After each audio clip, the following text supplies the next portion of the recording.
Nearly all of the attention this election cycle has been focused on Hillary Clinton and Donald Trump, but there are a few other candidates in the race. Green Party candidate Jill Stein, one of them. To qualify for the presidential debate, however, a candidate must poll at 15% at least. The latest Real Clear Politics average of polling shows Mrs. Clinton leading Donald Trump by 5.5%. Libertarian candidate Gary Johnson trails with about 8.5%, and Green Party nominee Jill Stein garners just 3%. She joins me right now. Jill Stein, Green Party presidential nominee. Good to see you, Jill. Thanks so much for joining us. Great to be with you, Maria. How are you going to break through the noise and get to that debate stage? Mainly by letting voters know that they have other choices. Right now, the majority of voters do not like this two-party election process. And Donald Trump and Hillary Clinton have the highest rates of disapproval and dislike of any candidates ever in presidential elections. More people than ever are clamoring for other choices. And we know that 4 years ago you made a big splash at the presidential debate when it was at Hofstra University. Not on stage, but you were, because you were not permitted to participate, but outside you protested.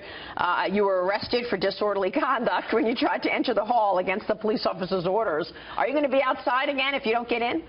You can be sure that I will, and I won't be alone this time. I think there are a lot of Americans who feel like we not only have a right to vote, we have a right to know who we can vote for, especially in an election where people are tired of being thrown under the bus on jobs, on health care, on student debt, and people are clamoring for more choices. So let's let a real debate be held, and then let's let the American people decide. Let's talk to those people right now. You've got this block of people who are very loyal to Hillary Clinton. You've got another block of people that are loyal to Donald Trump. Then you've got this enormous block in the middle of independents, some of them undecided right now. How are you going to resonate with them? What's your most important policy to speak to those people? Well, we need jobs. You know, instead of sending the jobs overseas, we need jobs. And while Donald Trump may talk about stopping these corporate trade deals, the Trans-Pacific Partnership, he himself has been sending his jobs overseas.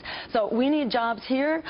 We need to end student debt. We bailed out Wall Street. We're calling for the bailout of a generation that's basically been held hostage in unpayable debt.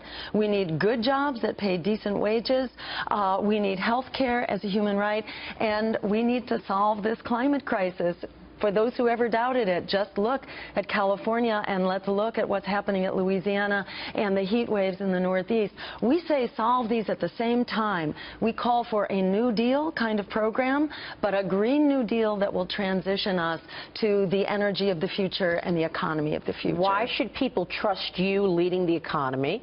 How are you going to create jobs? Great. So number one, I'm the only candidate in this race that doesn't take lobbyist money, that doesn't take corporate money, and that doesn't have a super PAC. I'm a physician, not a politician, and I'm in this to help heal our very sick political system so that we can fix all the other things that are literally putting our lives on the line.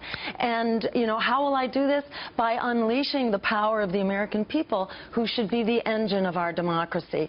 Because I'm not on the payroll of the big banks or the war profiteers, I actually have the liberty to stand up for what the American people are clamoring for. And with an organizer-in-chief in the White House, we can actually mobilize the public support to instruct our elected representatives who should be representing us, not the big money interests whom they've been taking marching orders from. What industry do you think is most poised to see job creation under your leadership?